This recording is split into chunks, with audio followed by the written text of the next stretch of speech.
গুমে জড়িত অভিযোগে ২৫ সেনা কর্মকর্তার ১৫ জন হেফাজতে, মেজর জেনারেল কবির নিখোঁজ। অবসরে আছেন ৯ জন, এখনো পৌঁছেনি গ্রেফতারি পরোয়ানা, ব্রিফিংয়ে জানিয়েছে সেনা সদর। কয়েক উপদেষ্টা দলীয় পক্ষপাতিত্ব করছেন, পাল্টাপাল্টি অভিযোগ বিএনপি জামায়াতের, সেফ এক্সিটের দরকার দেখছেন না আসিফ নজরুল। পুলিশের বাধায় কাকরাইলে জাপার সমাবেশ পণ্ড, দফায় দফায় সংঘর্ষ। জিএম কাদেরের নেতৃত্ব অবৈধ বলছে আনিস হাওলাদার গ্রুপ, অফিস দখলের অপেক্ষা। কাকে বলে আইনের শাসন দেখানো হবে নির্বাচনে, বলেছেন সিএসি। গণভোটের সম্ভাবনা কাজে লাগানোর পরামর্শ সুজন সম্পাদকের। গ্রাউন্ড সিমেন্ট সংবাদ শিরোনাম দেখছিলেন। এবারে বিস্তারিত। আন্তর্জাতিক অপরাধ ট্রাইব্যুনালের চার্জশিটে নাম আসা সেনা কর্মকর্তাদের মধ্যে ১৫ জনকে হেফাজতে নেওয়া হয়েছে। তাদের মধ্যে ১৪ জন কর্মরত এবং একজন অবসর উত্তর ছুটিতে থাকা কর্মকর্তা। আন্তর্জাতিক অপরাধ ট্রাইব্যুনালে সামরিক বাহিনীর সদস্যদের মামলার বিষয়ে ঢাকা সেনানিবাসে ব্রিফিংয়ে এসব তথ্য জানান সেনাবাহিনীর অ্যাডজুটেন্ট জেনারেল মেজর জেনারেল হাকিবুজ্জামান। বলেন, সেনাবাহিনী ন্যায় বিচারের পক্ষে। গুম কমিশনের রিপোর্ট অনুযায়ীও গুমের সাথে সেনাবাহিনী জড়িত নয় বলে জানান তিনি। রকুনুজ্জামানের রিপোর্টে বিস্তারিত। আওয়ামী লীগ আমলে গুমের ঘটনার দুটি মামলায় বুধবার ক্ষমতাচ্যুত প্রধানমন্ত্রী শেখ হাসিনা সহ ২৮ জনের বিরুদ্ধে গ্রেপ্তারি পরোয়ানা জারি করে ট্রাইব্যুনাল। চাকরিরত সেনা কর্মকর্তাদের গ্রেপ্তার না করায় জুলাই অভ্যুত্থানকারীদের ক্ষোভ আলোচনা সমালোচনার মধ্যে শনিবার সেনানিবাসে সেনাবাহিনীর adjutant general major general Mohammad Hakimuzzaman এ বিষয়ে ব্রিফিং করেন। জানান, ২৫ জন সেনা কর্মকর্তাকে অভিযুক্ত করা হয়েছে। এদের মধ্যে অবসরে আছেন ৯ জন, এলপিআরে ১ জন আর সেনাবাহিনীতে কর্মরত আছেন ১৫ জন। পরোয়ানা এখনো তাদের হাতে না পৌঁছালেও এরই মধ্যে পদক্ষেপ নিয়েছে বলে জানান সেনাবাহিনীর অ্যাডজুটেন্ট জেনারেল। আমরা এখন পর্যন্ত ওই ইয়েটা পাইনি, যেটা ওয়ারেন্ট আমরা এখনো আমাদের হস্তগত হয়নি। কিন্তু বাংলাদেশ সেনাবাহিনী সংবিধান স্বীকৃত বাংলাদেশের সকল আইনের প্রতি শ্রদ্ধাশীল। মেজর জেনারেল কবির আহমেদ ছাড়া বর্তমান কর্মরত ও এলপিআরে থাকা সবাই সেনা হেফাজতে আছেন বলেও ব্রিফিংয়ে জানানো হয়। জেনারেল কবিরের নিখোঁজ থাকাকে বেআইনি অনুপস্থিত ঘোষণা করা সহ এ বিষয়ে ব্যাখ্যাও দেন মেজর জেনারেল মোহাম্মদ হাকিমুজ্জামান। ১০ জনের মধ্যে খালি ১০ জন না, ১৫ জনের মধ্যে একজনকেই শুধু মিসিং, বাকি সবাই জয়েন করেছে, এই হেফাজতে চলে আসছেন। ১৪ জনই আমাদের সেনা হেফাজতে চলে আসছে। সকলকে আমরা বলেছি ল্যান্ডপোর্ট, এয়ারপোর্ট, সিপোর্ট, যে যেখানে আছো, যার যেটা দায়িত্ব আছে, তোমরা একটু চেষ্টা করবা যে যাতে দেশের বাইরে উনি চলে যেতে না পারেন। মেজর জেনারেল মোহাম্মদ হাকিমুজ্জামান জানান, আইনি ব্যাখ্যার প্রয়োজন রয়েছে এই ওয়ারেন্ট নিয়ে। কাজেই ২২ অক্টোবর এদের ট্রাইব্যুনালে হাজির করার বিষয়ে আইনি ব্যাখ্যা পাওয়ার সাপেক্ষে সেই অনুযায়ী আইনগত পদক্ষেপ নেওয়া হবে। সেনাবাহিনীর অ্যাডজুটেন্ট জেনারেল জানান, সেনাবাহিনী সংবিধান স্বীকৃত বাংলাদেশের সকল আইনের প্রতি শ্রদ্ধাশীল। হেফাজতে থাকা কর্মকর্তাদের বিরুদ্ধে আইন অনুযায়ী ব্যবস্থা নেওয়া হবে। এখন ধরেন যে একজন আমাদের মেজরের নাম আছে এখানে, তার বয়স ৪৯ বছর ৭ মাস। এখন তর্কের খাতিরে তার ট্রায়াল শুরু হলো, ট্রায়াল শেষ হইতে হইতে তার ৫০ পার হয়ে গেছে। তারপরে তাকে বলা হলো একুইটেড। তাহলে হলোটা কি? Can E come back? ও তো রিটায়ার চলে গেছে, আমার কিন্তু তার বয়স শেষ। আমি তাকে নিতে পারছি না, আবার আমি তাকে ফেরত দিতে পারছি না। ডিফিকাল্টিস তো বুঝতে পেরেছেন। সুতরাং আমরা এটার ব্যাপারে ডেল্টা যেটা আছে, এই ডেল্টার ব্যাপারে সবগুলোর ক্ষেত্রে সাধারণত একটা ব্যাখ্যা বা নোট দিয়ে দেয় আইনের এগুলোর ক্ষেত্রে। আমরা এখন পর্যন্ত এটা নোটটা পাবলিশ হয়নি, নোট পাইনি। এবং এটা পাবলিক, এটা কিভাবে এক্সিকিউট করা হবে, এটার একটা অবশ্যই অ্যাপ্রোপ্রিয়েট অথরিটি থেকে আমাদেরকে ইস্যু করবে। এবং for arm forces, specially for army যদি বলি, নেভি আর সেম, তার জন্য এটা কিভাবে এক্সিকিউট করা হবে এটা তোমরা আমাদেরকে একটু ব্যাখ্যা করো। এই ব্যাখ্যাটা আমরা চাবো ইমিডিয়েটলি। গুম কমিশনের পাশাপাশি গুমের অভিযোগের বিষয়ে বাংলাদেশ সেনাবাহিনীও ন্যায় বিচারের পক্ষে বলে জানান তিনি। বাট সেনাবাহিনী তো কিছু করেন, আমি বললামই তো, সেনাবাহিনী আমাদের ইন্টারিম রিপোর্ট যেটা বেরোচ্ছে গুম কমিশন, ওইখানে তারা স্পষ্ট করে বলেছে, সেদিন চিফ প্রসিকিউটর বলেছে যে বাহিনী হিসেবে সেনাবাহিনী এটার সাথে কোনো সম্পৃক্ত। রকুনুজ্জামান, বাংলা ভিশন, ঢাকা। গুম নিয়ে সংস্কৃতি মন্ত্রণালয়ের একটি ডকুমেন্টারির কাজে সিলেটের সীমান্ত এলাকা পরিদর্শন করেছেন আওয়ামী লীগ সরকারের সময় গুম হওয়া বিএনপির স্থায়ী কমিটির সদস্য সালাউদ্দিন আহমেদ। সকালে সিলেট দিয়ে তামাবিল যান তিনি। সেখানে কয়েক ঘন্টা অবস্থানের পর হজরত শাহপরানের মাজার জিয়ারত শেষে সাংবাদিকদের সাথে কথা বলেন তিনি। একটা ডকুমেন্টারি ফিল্ম উপলক্ষে আমাদেরকে যাদেরকে গুম করা হয়েছিল এবং আমি সহ অনেকেই বর্ডার ক্রস করে অন্য দেশে পাচার করা হয়েছিল, সেই বিষয়ে একটা ডকুমেন্টারি ফিল্ম নির্মিত হচ্ছে সাংস্কৃতিক মন্ত্রণালয়ের অধীনে। সেটার শুটিং এর জন্য এসেছিলাম। আমি তামাবিল দাউকি বর্ডারের ওখানে গিয়েছিলাম। ওখান থেকে আসার পথে আমি হযরত শাহজালাল এবং হযরত শাহপরানের মাজার জিয়ারত করতে এসছি। এখন আমি হযরত শাহজালালের মাজার জিয়ারত করতে যাব, এখান থেকে তারপরে চলে যাব।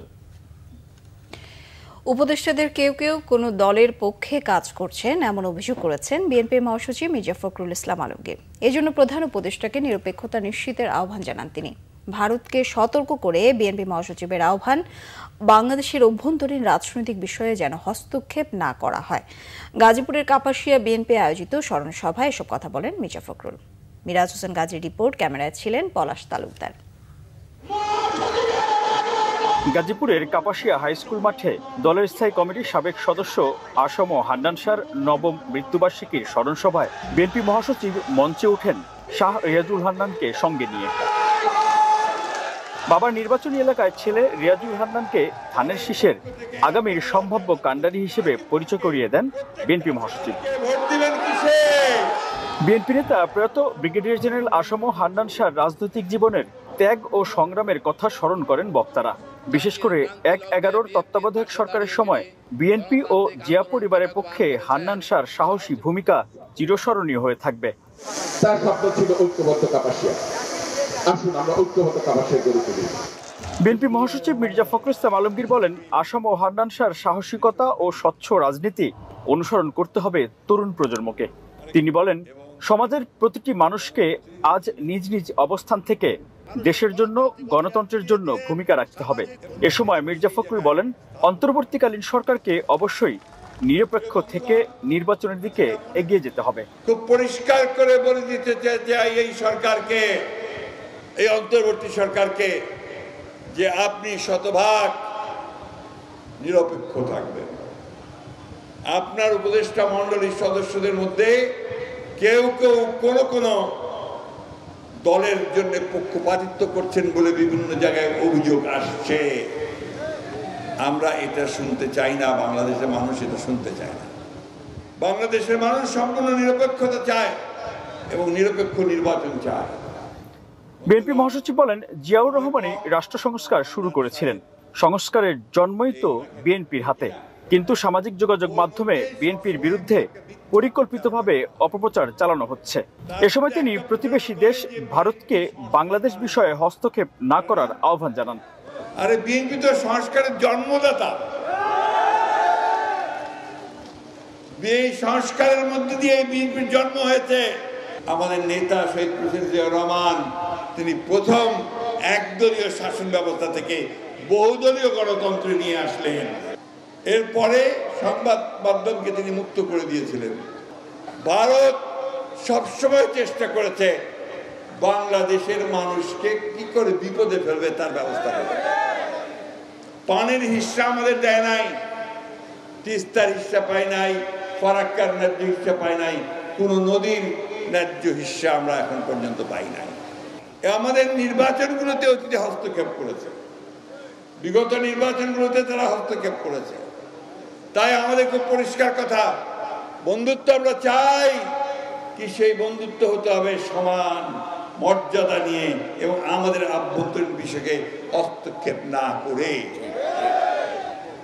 বিএনপি মহাসচিব বলেন, গোটা জাতি নির্বাচনের রাস্তায় নেমে গেছেন। মানুষের ভোটের অধিকার ফিরিয়ে আনার জন্য দীর্ঘ আন্দোলন সংগ্রাম করেছে বিএনপি। তাই আগামী নির্বাচনে ধানের শীষের পক্ষে দেশবাসীকে ঐক্যবদ্ধ হওয়ার আহ্বান জানান দলটির মহাসচিব মির্জা ফখরুল ইসলাম আলমগীর। ধানের শীষে নির্বাচন করতে নেমে পড়েন। মিরাজ হোসেন গাজী, বাংলা ভিশন, কাপাসিয়া, গাজীপুর। এদিকে উপদেষ্টাদের কেউ কেউ একটি দলকে ক্ষমতায় নিতে গোপন সম্পর্ক করছেন বলে অভিযোগ করেছেন জামায়াতে ইসলামের সেক্রেটারি জেনারেল মিয়া গোলাম পরওয়ার। সকালে খুলনা পাইকগাছা সরকারি কলেজ মাঠে ছাত্র যুব সমাবেশের প্রধান অতিথির বক্তব্যে তিনি এই অভিযোগ করেন। গোলাম পারোয়ার বলেন, নির্বাচন যত ঘনিয়ে আসছে প্রশাসন ও সরকারের কোনো উপদেষ্টার মধ্যে তত অস্থিরতা দেখা যাচ্ছে। সুবিচার প্রতিষ্ঠায় কোরআনের আইনকে সংসদে পাঠাতে এবং কোরআনের ভিত্তিতে সমাজ গঠনে দাঁড়িপাল্লায় ভোট দেওয়ার আহ্বানও জানান জামাতের সেক্রেটারি জেনারেল। আমরা বলেছি প্রশাসনকে লেভেল প্লেইং ফিল্ড নিশ্চিত করতে হবে। লেভেল প্লেইং ফিল্ড মানে কি? খেলার মাঠটা সমান হইতে হবে। একদিক উঁচু আর একদিক নিচু, এই মাঠে খেলা যায় না। আমরা সরকারকে বলছি, আপনার সচিবালয় আমলাদের মধ্যে এটা লক্ষ্য করুন, ইভেন উপদেষ্টাদের মধ্যে দুই একজনকে দেখা যায় একটি দলের সাথে গোপন সম্পর্ক রেখে ভবিষ্যতে নির্বাচনে তাদের ক্ষমতায় আনার জন্য মনে হয় যেন একটা গোপন ষড়যন্ত্র আপনারা করে ফেলছেন। এনসিপির সদস্য সচিব আক্তার হোসেন বলেছেন, ত্রয়োদশ জাতীয় সংসদ নির্বাচনে জোটের বিষয়ে কোনো দলের সঙ্গে এখনো বৈঠক হয়নি। দেশের প্রয়োজনে যদি কখনো জোটের প্রয়োজন মনে হয় তবে সময়ই বলে দেবে। দুপুরে রংপুরের দলীয় নেতাকর্মীদের সঙ্গে শুভেচ্ছা বিনিময় শেষে গণমাধ্যম কর্মীদের কাছে তিনি কথা বলেন। জাতীয় ঐকমত্য কমিশনে জুলাই সনদের আইনগত ভিত্তির দাবিতে রাজনৈতিক দলগুলো অংশগ্রহণকে স্বাগত জানিয়ে জুলাই সনদের স্বাক্ষর অনুষ্ঠানে যোগ দেবেন বলেও জানান আক্তার হোসেন। শেখ হাসিনার আমলে গুম, খুন ও আয়নাঘরের সঙ্গে জড়িত সেনা কর্মকর্তাদের সমালোচনা করে তিনি বলেন, বাহিনীর সদস্য দ্বারা গুম খুন না হলে শেখ হাসিনা ফ্যাসিস্ট হতো না। র্যাব, পুলিশ, বিজিবি ও সেনাবাহিনীর যেসব সদস্য জুলাই আন্দোলনে জনগণের বিরুদ্ধে অবস্থান নিয়েছিল তাদের দ্রুত গ্রেফতার এবং বিচারের দাবি করেন এনসিপির এই শীর্ষ নেতা। যেসব জেনারেলরা, যেসব ডিজিএফের কর্মকর্তারা, র্যাবের কর্মকর্তারা, সেনাবাহিনীর কর্মকর্তারা বাংলাদেশের মানুষকে গুম করেছে, খুন করেছে, আয়না করে বন্দী করেছে, তাদেরকে অতি সত্বর গ্রেফতার করে বিচারের আওতায় নিয়ে আসবার আমরা দাবি জানাই। একই সাথে আমরা এই কথাটা বলি, বাংলাদেশের সেনাবাহিনী এই প্রতিষ্ঠানকে যারা কালিমা লাপানোর চেষ্টা করেছে, এই প্রতিষ্ঠানের মধ্যে থেকে যারা হাসিনার হুকুমকে তামিল করে গুম করেছে, খুন করেছে, তারা দেশের শত্রু, তারা বাংলাদেশের মানুষের শত্রু, তাদের সঙ্গে কোনো আপোষের জায়গা নেই।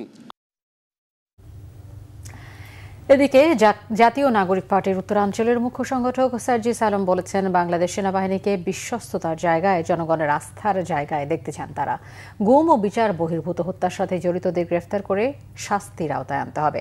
শনিবার রাতে পঞ্চগড়ের তেঁতুলিয়া উপজেলার বাংলাবান্ধা ইউনিয়নের সিপাহীপাড়া বাজারে চাঁদাবাজি, দখলদারিত্ব, সিন্ডিকেট ও দুর্নীতি সহ নানা অপরাধের বিরুদ্ধে জেলা জুড়ে লং মার্চের অংশ হিসেবে এক পথসভায় তিনি কথা বলেন। সার্জিস বলেন, সেনাবাহিনীর কিছু সদস্য আওয়ামী লীগের মাধ্যম হয়ে নিজের ইচ্ছায় হোক, চাপে পড়ে হোক, সরাসরি গুম, খুন, বিচার বহির্ভূত হত্যাকাণ্ডে জড়িত ছিল। তাদের গ্রেপ্তার করে শাস্তির আওতায় আনতে হবে। সন্ধ্যায় তেঁতুলিয়া উপজেলা সদরের তেঁতুলতলায় পথসভায় সার্জিস আলম বলেন, জুলাই অভ্যুত্থানে বড় বড় রাজনৈতিক দলের নেতাদের ছেলে মেয়েদের কজন জীবন দিয়েছে সাধারণ মানুষ।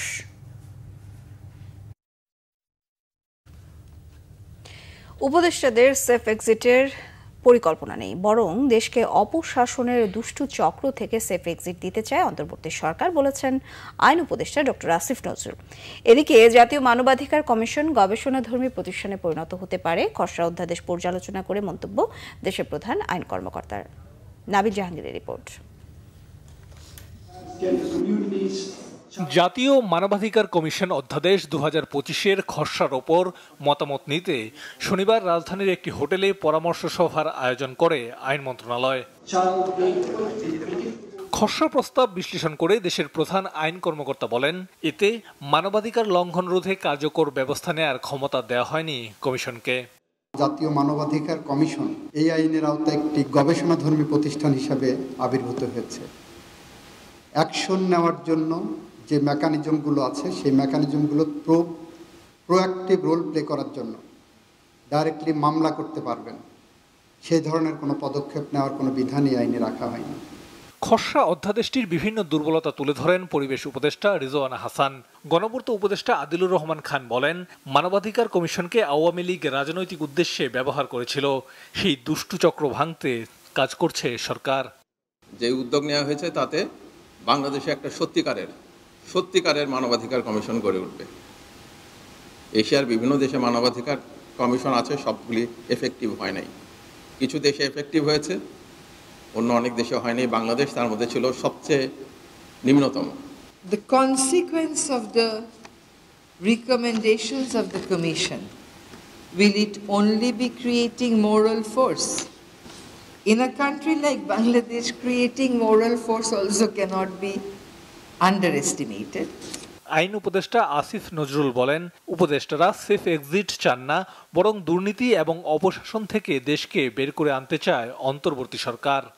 আমরা উপদেষ্টারা খুব নিশ্চিতভাবে জানি আমাদের কারো কোনো সেফ এক্সিটের প্রয়োজন নাই। দুঃশাসন দেখলাম, গুম দেখলাম, বিচার বহির্ভূত হত্যাকাণ্ড, ব্যাংক লুট করে ফেলে, এরকম একটা ভয়াবহ, অসুস্থ, আত্মধ্বংসী রাষ্ট্র কাঠামো থেকে আমাদের সেফ এক্সিট প্রয়োজন এই জাতির।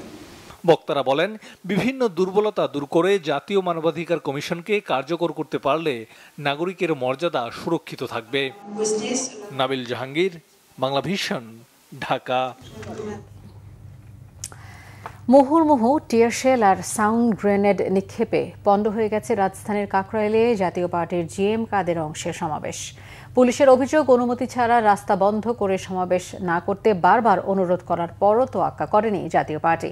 আর মহাসচিব ব্যারিস্টার শামীম হায়দার পাটোয়ারি বলেছেন, বিনা উস্কানিতে শান্তিপূর্ণ সমাবেশে হামলা চালিয়েছে পুলিশ। মুহিবুল্লাহ মুহিবের রিপোর্টে বিস্তারিত।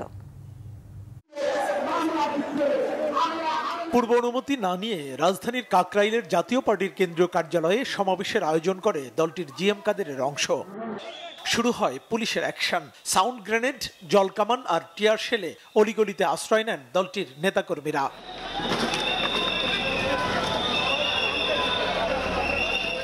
ঘণ্টাব্যাপী চলে ধাওয়া পাল্টা ধাওয়া। ব্যস্ত সড়কে তৈরি করা জাতীয় পার্টির অস্থায়ী মঞ্চ ভেঙে দেয় আইন শৃঙ্খলা বাহিনী।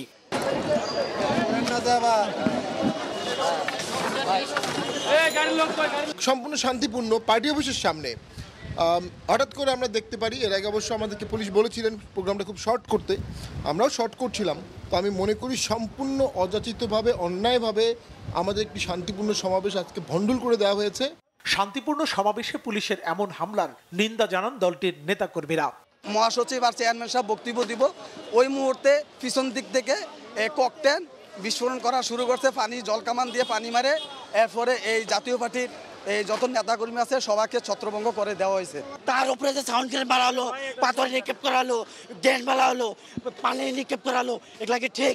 আপনারা বলেন। গুলি মেরেছে না বোম মেরেছে আমি বলতে পারি না আর কি, আমার কানটা ধুমে ধরে আসছিল। সুন্দরভাবে আমাদের সভা চলছিল, এর মধ্যে হঠাৎ করে আমরা সামনে ছিলাম, পিছনে দেখি বিকট শব্দ, এই দৌড়াদৌড়ি। আমরা প্রতিবাদ করেছি পেশি সরকারের বিরুদ্ধে, আমরা তাদের সাথে পারি নাই, আমাদের তো জীবনের ভয় আছে, আমরা হয়তো সাইড নিছি বা আমরা বেঁচে থাকার জন্য হয়তো আমরা একটু তাদের পাশে থাকছি। তবে পুলিশের বক্তব্য ভিন্ন। তাদের দাবি, অনুমতি ছাড়া সমাবেশের আয়োজন করে সেখানে ককটেল ফাটিয়ে বিশৃঙ্খলা সৃষ্টি করেছে জাতীয় পার্টি। আমরা যেটা বারবার অনুরোধ করছিলাম, যেহেতু আপনারা পলিটিক্যাল পার্টি আপনারা করতে পারেন, আর এটার সাথে আমাদের কোনো সম্পর্ক নাই, হ্যাঁ, তো আপনারা করেন, কিন্তু সেটা হচ্ছে রাস্তা দখল করে বা রাস্তাটা খোলা রাখেন। তো যাই হোক, তারপরে আমরা বেশ কয়েকবার কিন্তু আমরা বলছি, ওয়ার্নিং দেওয়া হয়েছে বেশ কয়েকবার। আমাদের অন্য অফিসার আরও 2-3 জন অফিসার ছিল, তারা নিজেরাও গেছে, ওসি নিজে যা কথা বলছে। তো এরপরেও যখন না হয়েছিল তখন আমরা জাস্ট খালি ডিসপার্স করার জন্য যেটা রাস্তাটা ছেড়ে দেয়, এইটার জন্য আমাদের যতটুকু দেওয়া হয়েছে এইটুকু। জাতীয় পার্টির চেয়ারম্যান জিএম কাদের এবং মহাসচিব ব্যারিস্টার শামীম হায়দার পাটোয়ারি সহ দলটির সিনিয়র নেতারা অবরুদ্ধ হয়ে পড়ে দলটির কেন্দ্রীয় কার্যালয়ে। এর আগে গত 29 আগস্ট একই স্থানে জাতীয় পার্টির সমাবেশ ঘিরে গণ অধিকার পরিষদের নেতাকর্মীদের সাথে ব্যাপক সংঘর্ষ হয়। মুহিবুল্লাহ মুহিব, বাংলা ভিশন, ঢাকা। এদিকে জাতীয় পার্টির একাংশের চেয়ারম্যান ব্যারিস্টার আনিসুল ইসলাম মাহমুদ বলেছেন, উপদেষ্টারাই বলছেন বিএনপি জামায়াত প্রশাসনকে ভাগাভাগি করে দখলে নিয়েছে। এমন পরিস্থিতিতে সরকার নিরপেক্ষ থেকে নির্বাচন করতে পারবে না বলে মন্তব্য তার। দুপুরে গুলশানে জাতীয় যুব সংহতির কেন্দ্রীয় প্রতিনিধি সভায় তিনি এমন মন্তব্য করেন। আনিসুল ইসলাম মাহমুদ বলেন, প্রধান উপদেষ্টার ফেব্রুয়ারিতে নির্বাচনের স্বপ্নই থেকে যাবে, বাস্তব হবে না। প্রধান উপদেষ্টা ডক্টর মোহাম্মদ ইউনূস যতই বলুন ফেব্রুয়ারিতে নির্বাচন হবে, জনগণ তা বিশ্বাস করে না। জাতীয় পার্টির মহাসচিব এবিএম রুহুল আমিন হাওলাদার বলেন, জিএম কাদের জাতীয় পার্টির ক্ষমতা দখল গণতান্ত্রিকভাবে নয়, জোর করে রাতের অন্ধকারে নিয়েছেন। এজন্য মামলা করার কথা ভাবা হচ্ছে বলেও জানান। জাতীয় পার্টির নির্বাহী চেয়ারম্যান মুজিবুল হক চুন্নু বলেন, নির্বাচন কমিশনের ওয়েবসাইটে আনিসুল ইসলাম মাহমুদ ও রুহুল আমিন হাওলাদারের কমিটি প্রকাশের পর দলীয় অফিস দখলে নেওয়া হবে।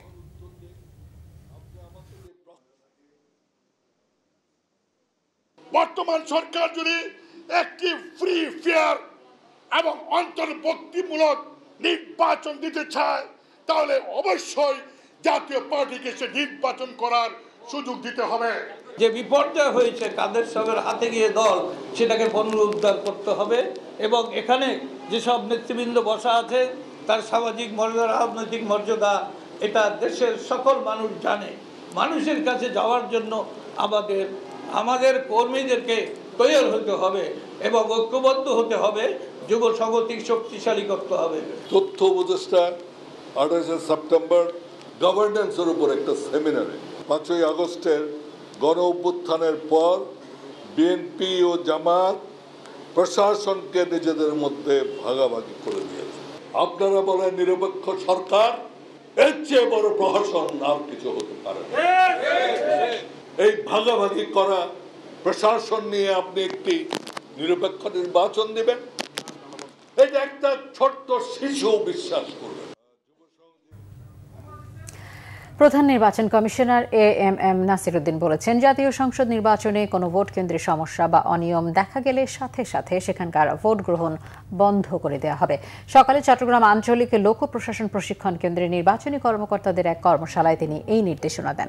প্রধান নির্বাচন কমিশনার বলেন, আইনে রিটার্নিং কর্মকর্তা ও প্রিজাইডিং অফিসারদের যে ক্ষমতা দেওয়া হয়েছে তার যথাযথ ব্যবহার না করলে নির্বাচন কর্মকর্তাদেরকেই দায়ী করা হবে।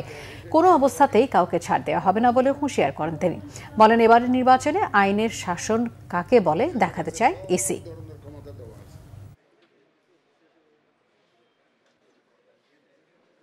নির্বাচনের বাতাস বইতে শুরু করেছে, আপনারা টের পাচ্ছেন। নিরাপত্তার যে চ্যালেঞ্জটা, এটা একটা বিশাল আকারে দুশ্চিন্তার মধ্যে আছে। এইটা মোকাবেলাটা আমাদের জন্য একটা বড় চ্যালেঞ্জ হিসেবে দাঁড়াবে। রিটার্নিং অফিসারের কাছে এবং প্রিসাইডিং অফিসারের কাছে সব ধরনের ক্ষমতা দেওয়া আছে। যদি গোলমাল করে সেন্টার বন্ধ করে দিবেন, 3টা গোলমাল হলে 3টা সেন্টার বন্ধ করে দিবেন, দরকার হলে আমার পুরো কনস্টিটিউশনে ক্যান্সেল করে দেব, বন্ধ করে দেবো ইলেকশন। আমরা সহজে ছাড়ার পাত্র নই, সহজে ছাড়বো না। যে সমস্ত ক্ষমতা দিয়ে প্রিসাইডিং অফিসার দেবো, আপনি যাতে ক্ষমতা এবং আপনার যদি ক্ষমতা ব্যবহার না করেন তাহলে এটা কিন্তু আমরা অপরাধ হিসাবে নেব। আইনি ও প্রাতিষ্ঠানিক সংস্কার হলেই ভবিষ্যতে নির্বাচন সুষ্ঠু হবে বলে মন্তব্য করেছেন জাতীয় ঐকমত্য কমিশনের সদস্য doctor Badiul Alam Majumdar. Debate for democracy আয়োজিত ছায়া সংসদ বিতর্ক অনুষ্ঠানে তিনি এমন মন্তব্য করেন। বদিউল আলম মজুমদার বলেন, সুশাসন প্রতিষ্ঠা করতে চাইলে রাজনৈতিক দলগুলোকে কাঠামোগত সংস্কারে ইতিবাচক হতে হবে।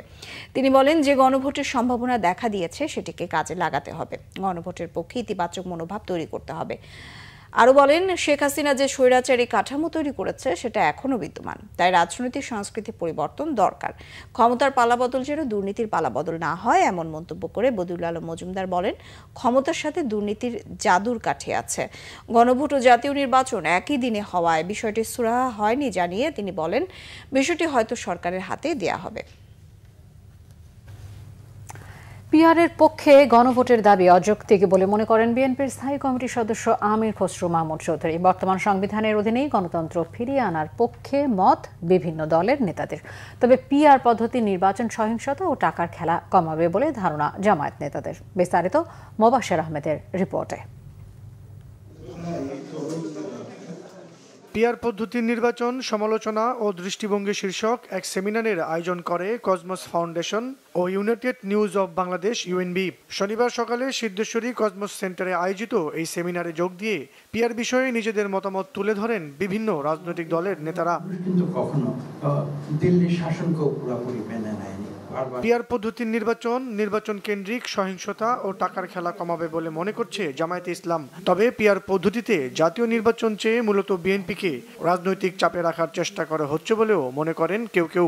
দলের ভিতরে যে ডেমোক্রেসির চর্চা থাকে এবং পিআর পদ্ধতির মধ্যে যদি আপনি বলে দেন যে দল প্রার্থী সিলেকশনের ক্ষেত্রে কি পদ্ধতি অনুসরণ করে, দল যদি বলে যে সেটা আমরা সবাই মিলে যদি এই সিস্টেমটা গ্রহণ করি, দল তখন তার কাউন্সিলের মাধ্যমে প্রার্থী সিলেকশন করবে। আমি বিশেষ করে জামাত তো এই ব্যাপারে সিরিয়াস, ওগুলো সিটে জিতবেন ওনারা। মাঝে মাঝে মনে হয় তো প্রতিদ্বন্দ্বী তো নেই ওনাদের, যদিও হাব ভাব করছে না, বিএনপি একটু সমঝে টমঝেই চলে দেখি। কথাবার্তা যে বলছে সেটা খুব মেজার দেখি। আর করতে গেলে তো মানুষ জানবে না যে তার প্রতিনিধি কি এবং কাকে ভোট দিচ্ছে, কে এমপি হচ্ছে, কিছু বুঝতে পারবে না। এইসব বাংলাদেশের মানুষ এটা গ্রহণ করেনি, করবে না। তবে পিআর ইস্যুতে গণভোট দেওয়ার সিদ্ধান্ত অযৌক্তিক দাবি করে বর্তমান সংবিধানের অধীনেই দেশকে গণতান্ত্রিক ধারায় ফিরিয়ে আনতে হবে বলে মনে করেন বিএনপি নেতারা। যে বিষয়গুলোতে ঐক্যমত হয় নাই, আপনি কি সবগুলোর উপর এখন কি গণভোটে জিততে পারবেন? তাহলে এই প্রশ্নটা কেন আসছে? আমি এই কি বলবো, পিআরের জন্য আমাকে গণভোটে যেতে হবে কেন? আমাদের তো প্রত্যেকটি দলের অনেকগুলো ইস্যু আছে যেগুলো ঐক্যমত হয় নাই। তাহলে ওই যদি গণভোটের প্রক্রিয়া আপনি যেতে চান, আগামী 2 বছর তো আপনাকে গণভোটই করতে হবে। গণতন্ত্রের স্বার্থে সংসদীয় পদ্ধতির নির্বাচনের ধারাবাহিকতার প্রয়োজনীয়তাও তুলে ধরা হয় সেমিনারে। জনগণ আমাদের 20টা দলকে রাজনৈতিক। মুবাশির আহমেদ, বাংলাভিশন, ঢাকা। এলপিজির 12 লিটার সিলিন্ডারে দাম 1000 টাকার কম হওয়া উচিত। দাম কমাতে ব্যবসায়ীদের উদ্যোগ নিতে হবে বলে জানান বিদ্যুৎ, জ্বালানি ও খনিজ সম্পদ উপদেষ্টা মোহাম্মদ ফাউজুল কবির খান। সকালে রাজধানীর একটি হোটেলে বাংলাদেশ এলপিজি অর্থনীতি, পরিবেশ ও নিরাপত্তা শীর্ষক পলিসি কনক্লেভ অনুষ্ঠানে এমন মন্তব্য করেন উপদেষ্টা।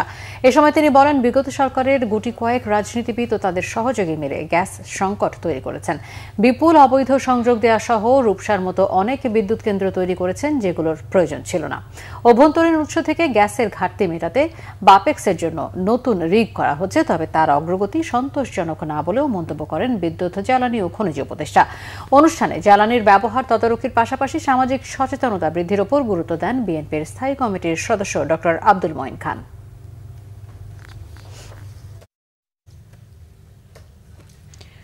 গাজা অভিমুখী নৌবহর দ্য গ্লোবাল সুমুদ ফ্লোটিলায় ইসরায়েলি আক্রমণ, অপহরণ ও কারাগারে দুর্বিষহ জীবনসহ নানা নির্যাতনের বিবরণ তুলে ধরেছেন আলোকচিত্রী শহীদুল আলম।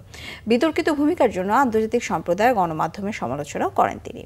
শনিবার পান্থপথের দৃক গ্যালারি ভবনে সংবাদ সম্মেলনে শহীদুল আলম বলেন, ফিলিস্তিনে ফ্লোটিলা যাত্রার মূল উদ্দেশ্য ছিল গাজার অবরোধ ভাঙা। তিনি বলেন, ত্রাণ দিতে দেশটিতে শত শত ট্রাক অপেক্ষা করছে, ঢুকতে পারছে না বলে সেই ত্রাণ পৌঁছানো যাচ্ছে না। অপহরণের পর ইসরায়েলি বাহিনী তীরে নিয়ে তাদের উপর নির্যাতন চালায় বলে জানান শহীদুল আলম। এই আলোকচিত্রী বলেন, ইসরায়েলের অবরোধের কারণে সাংবাদিকদের কাজ করতে দেয়া হচ্ছে না, এতে সেখানকার প্রকৃত চিত্র জানা যাচ্ছে না। দখলদার ইসরায়েলের হাতে তার বেআইনিভাবে আটক ও মুক্ত হয়ে ঢাকায় ফেরার অভিজ্ঞতা জানাতে সংবাদ সম্মেলনের আয়োজন করা হয়। শ্রম, কর্মসংস্থান ও নৌ উপদেষ্টা এম সাখাওয়াত হোসেন বলেছেন, সরকারের অন্যতম অঙ্গীকার সুন্দরভাবে ক্ষমতা হস্তান্তর। নির্বাচনের নিরপেক্ষ ও শান্তিপূর্ণ করার মূল দায়িত্ব ইসির, এতে সব ধরনের সহযোগিতা করবে সরকার। নির্বাচন কমিশনের গণমাধ্যম নীতিমালা নিয়ে বিজেসি ও আরএফইডির মতবিনিময়ে এই কথা বলেন তিনি। ভোটের অনিয়ম ও কারচুপি ঠেকাতে সাংবাদিকদের প্রবেশাধিকার শিথিল করতে হবে বলেও জানান শ্রম উপদেষ্টা। বলেন, গ্রহণযোগ্য নির্বাচন ছাড়া নির্বাচন কমিশন ও সরকারের সামনে বিকল্প কোনো পথ খোলা নেই। এ সময় গণমাধ্যমের স্বাধীনতায় হস্তক্ষেপ না করা এবং নীতিমালা দ্রুত সংশোধনের দাবি জানান সিনিয়র সাংবাদিকরা। গত 3 সংসদ নির্বাচনের মতো ইসির গণমাধ্যমের বিষয়ে একই নীতিমালা বহাল রাখার সমালোচনাও করেন তারা। ফুলের শ্রদ্ধায় ঢাকা বিশ্ববিদ্যালয়ের ইমেরিটাস অধ্যাপক, কথা সাহিত্যিক সৈয়দ মঞ্জুরুল ইসলামকে শেষ শ্রদ্ধা জানিয়েছেন নানা শ্রেণী পেশার মানুষ। এর আগে সকাল 11টার পর কেন্দ্রীয় শহীদ মিনারে মঞ্জুরুল ইসলামের মরদেহ নেওয়া হয়। বৃষ্টি উপেক্ষা করে তাকে শেষ বিদায় জানাতে ছুটে যান আইন উপদেষ্টা ডক্টর আসিফ নজরুল ও পরিবেশ উপদেষ্টা সৈয়দা রিজওয়ানা হাসান সহ দেশের বিশিষ্টজনেরা। তারা বলেন, প্রয়াত মঞ্জুরুল ইসলাম ছিলেন অন্যায়ের সাথে আপোষহীন ব্যক্তিত্ব, যিনি তার কাজের মধ্যে এবং ছাত্রদের হৃদয়ে বেঁচে থাকবেন। শুক্রবার বিকেল 5টায় চিকিৎসাধীন অবস্থায় শেষ নিঃশ্বাস ত্যাগ করেন ঢাকা বিশ্ববিদ্যালয়ের ইংরেজি বিভাগের দেশ বরেণ্য এই শিক্ষাবিদ। 75 বছর বয়সী সৈয়দ মঞ্জুরুল ইসলাম দীর্ঘদিন ধরে উচ্চ রক্তচাপ ও কিডনি জটিলতায় ভুগছিলেন। বাংলা সাহিত্যে অসামান্য অবদানের স্বীকৃতি হিসেবে তিনি 1996 সালে বাংলা একাডেমি সাহিত্য পুরস্কার এবং 2018 সালে 21 পদক লাভ করেন। দেশ বরেণ্য এই শিক্ষাবিদকে বিকেল 4টার দিকে মিরপুরের বুদ্ধিজীবী কবরস্থানে সমাহিত করা হয়েছে। আরও কিছু খবর নিয়ে রয়েছে ডেস্ক রিপোর্ট। বিএনপির কেন্দ্রীয় নেতা অ্যাডভোকেট এম রুহুল কুদ্দুস তালুকদার দুলু বলেছেন, সকল ভেদাভেদ ও বিভেদ ভুলে আগামী সংসদ নির্বাচনে ঐক্যবদ্ধ হয়ে ধানের শীষ মার্কায় ভোট দিয়ে বিএনপিকে জয়যুক্ত করতে হবে। বিকেলে নাটোর সদরের ছাতনির আগদিঘা সরকারি প্রাথমিক বিদ্যালয় মাঠে বিএনপি আয়োজিত জনসমাবেশে তিনি একথা বলেন। নিজ খরচে ময়মনসিংহের ধোবাউড়ার হারিয়াডুবি নদীর সংযোগ খালের উপর পায়ে হাঁটার 2টি কাঠের সেতু স্থাপন করেছেন বিএনপির যুগ্ম মহাসচিব সৈয়দ ইমরান সালে প্রিন্স। দুপুরে ফিতা কেটে তিনি এর উদ্বোধন করেন। প্রিন্স বলেন, দেশ পরিচালনায় একমাত্র বিএনপিরই দক্ষতা, যোগ্যতা, অভিজ্ঞতা ও বাস্তবসম্মত গণমুখী পরিকল্পনা রয়েছে। পরে তিনি পাতাম মাদ্রাসার নতুন ভবন নির্মাণ কাজ উদ্বোধন করেন। বিএনপির যুগ্ম মহাসচিব অ্যাডভোকেট আব্দুস সালাম আজাদ বলেছেন, রাষ্ট্র কাঠামো মেরামতের 31 দফার 24 দফায় নারীর মর্যাদা, সুরক্ষা ও ক্ষমতায়নে যথাযথ পদক্ষেপ গ্রহণের অংশ হিসেবে দেশের মা বোনদেরকে ফ্যামিলি কার্ড দেওয়া হবে। শনিবার মুন্সিগঞ্জের সরকারি লৌহজং বিশ্ববিদ্যালয় কলেজ মাঠে উপজেলা মহিলা দল আয়োজিত নারী সমাবেশে তিনি এসব কথা বলেন। বিশ্বে হালাল পণ্যের বাজারের আকার এখন প্রায় $3 ট্রিলিয়ন, অথচ বিশাল এই বাজারে বাংলাদেশের অংশ মাত্র $850 million. Dhaka chamber of commerce DCCI আয়োজিত সেমিনারে এমনটা জানিয়েছেন খাত সংশ্লিষ্টরা। রাজধানীর ডিসিসিআই ভবনে বক্তারা বলেন, খাদ্য, প্রসাধনী, ওষুধ সহ সব খাতেই হালাল পণ্যের চাহিদা দ্রুত বাড়ছে, অথচ উৎপাদনের নেতৃত্ব দিচ্ছে অমুসলিম দেশগুলো। রাজধানীর একটি হোটেলে সুষ্ঠু ও সফলভাবে শেষ হলো Maggi present food and beverage marketing fest 5.0। Brand practitioners বাংলাদেশের উদ্যোগে পঞ্চমবারের মতো আয়োজিত এই উৎসবে অংশ নেন 3 শতাধিক পেশাজীবী ও দেশের শীর্ষ ব্র্যান্ড নেতারা। অনুষ্ঠানের উদ্বোধন করেন ব্র্যান্ড প্র্যাকটিশনার্স বাংলাদেশের প্রতিষ্ঠাতা ও ব্যবস্থাপনা পরিচালক মির্জা মোহাম্মদ ইলিয়াস। অনুষ্ঠানটি 3টি পর্বে হয়। আলোচনায় অংশ নেন নেসলের রিয়াসাত জামান, বিএসটিআই এর SM Abu Saeed, food safety in বাংলাদেশের MD Imrul Hasan, Nestle sales director Syed Iqbal Mahmud Hossain, Unilever consumer কেয়ারের এমডি নাহারুল ইসলাম মোল্লা সহ অনেকে। গোটা আয়োজনের মূল ফোকাস ছিল সহযোগিতা, উদ্ভাবন ও শেখার সংস্কৃতি। শিশুদের গাণিতিক দক্ষতা এবং প্রতিযোগিতার সক্ষমতা বাড়াতে অ্যাবাকাস ম্যাথ বাংলাদেশ প্রতিবারের মতো এবারও আয়োজন করেছে দ্বিতীয় বার্নার্ডো অ্যাবাকাস ম্যাথ অলিম্পিয়াড 2025। রাজধানীর ইঞ্জিনিয়ার্স ইনস্টিটিউশনে হয় ফাইনাল রাউন্ড। প্রতিযোগিতার প্রথম পর্বে সারা দেশের 764 জন শিশু কিশোর অংশ নেয়। 195 জন শিশু কিশোর নিয়ে হয় ফাইনাল রাউন্ড। অতিথিরা বলেন, এই ধরনের উদ্যোগের মাধ্যমে শিশু কিশোরদের মেধা, মনন ও নেতৃত্বের বিকাশ ঘটবে। বাংলাদেশে প্রথমবারের মতো হয়ে গেল আন্তর্জাতিক মানের গবেষণা তথা ক্লিনিক্যাল ট্রায়াল, যা টাইপ 1 ডায়াবেটিস শিশু কিশোরদের চিকিৎসা ব্যবস্থার ক্ষেত্রে এক যুগান্তকারী পদক্ষেপ হিসেবে বিবেচিত হবে। শনিবার রাজধানীতে ক্লিনিক্যাল ট্রায়াল সংক্রান্ত গবেষণার ফলাফল উপস্থাপন করা হয়। অনুষ্ঠানের প্রধান অতিথি স্বাস্থ্য ও সমাজ কল্যাণ মন্ত্রণালয়ের বিশেষ সহকারী অধ্যাপক সাইদুর রহমান বলেন, বাংলাদেশের জন্য এটি একটি যুগান্তকারী পদক্ষেপ। পণ্যের গুণগত মান, নান্দনিকতা ও গ্রাহক সেবা নিশ্চিতকরণে সর্বোচ্চ প্রতিশ্রুতি দিয়ে চট্টগ্রামে উদ্বোধন হলো স্টার সিরামিক্সের ফ্যাক্টরি আউটলেটের। মহানগরীর আগ্রাবাদ এক্সেস রোডে শনিবার দুপুরে আউটলেটের উদ্বোধন করেন স্টার সিরামিক্স লিমিটেডের head of sales Mohammad Obaidul Haque. এই সময় প্রতিষ্ঠানটির চেয়ারম্যানের সমন্বয়কারী কর্মকর্তা engineer Mohammad Imranul Islam, regional sales manager Mohammad Joynal Abedin সহ প্রতিষ্ঠানের অন্যান্য কর্মকর্তারা ও শুভানুধ্যায়ীরা উপস্থিত ছিলেন। এছাড়া প্রতিষ্ঠানটির ডিলার, রিটেইলার ও ফ্র্যাঞ্চাইজি প্রতিনিধিরা উপস্থিত ছিলেন। উদ্বোধন উপলক্ষে আউটলেটটিতে চলছে নির্দিষ্ট পণ্যে 70% পর্যন্ত মূল্য ছাড়। দেশের অন্যতম শীর্ষ খাদ্যপণ্য উৎপাদনকারী প্রতিষ্ঠান আকিস বেকার্স লিমিটেড সফলভাবে আয়োজন করেছে তাদের বার্ষিক সেলস কনফারেন্স 2025। দেশের বৃহত্তম পর্যটন নগরী কক্সবাজারে 10 অক্টোবর আয়োজিত হয় এই কনফারেন্স। এতে অংশ নেন দেশের বিভিন্ন অঞ্চলের সেলস টিমের সেরা পারফর্মার সহ শীর্ষ কর্মকর্তারা। এই বছরের কনফারেন্সের মূল প্রতিপাদ্য বিষয় ছিল অদম্য আমরা একসাথে, যা আকিস বেকার্স লিমিটেডের পরিবারের ঐক্য, পরিশ্রম ও দৃঢ়তার প্রতীক হিসেবে প্রতিধ্বনিত হয়। অনুষ্ঠানে উপস্থিত উপস্থিত ছিলেন আকিজ বেকার্স লিমিটেডের managing director Sheikh Jamiluddin, sales director ডাক্তার রেজওয়ানা আফরোজ, উপদেষ্টা ডাক্তার Mohammad Ashraful Bari, chief marketing officer Mohammad Shafiqul Islam Tushar, head of sales Mollah Zahidur Rahman এবং এফএমএল এর নির্বাহী পরিচালক অনুপ কুমার সাহা সহ প্রতিষ্ঠানের ঊর্ধ্বতন অন্য কর্মকর্তারা। কনফারেন্সে সেরা পারফর্মারদের বিশেষ সম্মাননা পুরস্কার দেওয়া হয় এবং ভবিষ্যৎ লক্ষ্য ও বাজার কৌশল নিয়ে বিস্তারিত আলোচনা হয়। প্রেজেন্টেশন প্রোফর্ম ক্লাস 2 ক্যারিয়ার কর্মশালার আয়োজন করে সিটি ইউনিভার্সিটির ইংরেজি ভাষা ও সাহিত্য বিভাগ। আশুলিয়ার সিটি ইউনিভার্সিটিতে এই কর্মশালাটি হয়। প্রধান অতিথি ছিলেন ইউনিভার্সিটির প্রো ভাইস চ্যান্সেলর প্রফেসর শাহাদাত কবির। মূল বক্তা ও প্রশিক্ষক হিসেবে উপস্থিত ছিলেন লেখক, চলচ্চিত্র নির্মাতা ও trainer Walid Ahmed.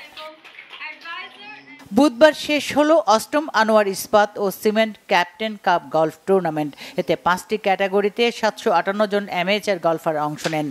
Army golf ক্লাবে টুর্নামেন্ট শেষে পুরস্কার বিতরণ ও সাংস্কৃতিক সন্ধ্যার আয়োজন করা হয়। প্রধান অতিথি হিসেবে বিজয়ীদের মাঝে পুরস্কার বিতরণ করেন নৌবাহিনী প্রধান অ্যাডমিরাল এম নাজমুল হাসান। বিশেষ অতিথি ছিলেন আর্মি গলফ ক্লাবের প্রেসিডেন্ট লেফটেন্যান্ট জেনারেল খান ফিরোজ আহমেদ ও আনোয়ার গ্রুপের chairman Monowar Hossain. Bangla vision news desk. এই ছিল এখনকার মতো। পরের সংবাদ রাত 1টায় দেখার আমন্ত্রণ রইল। এছাড়া বাংলা ভিশন সংবাদ ও সংবাদ সংশ্লিষ্ট অনুষ্ঠান দেখতে ভিজিট করুন www.bvnews24.com ও facebook.com/banglavisionnews এবং সাবস্ক্রাইব করুন youtube.com/banglavisionnews। ধন্যবাদ। শুভরাত্রি।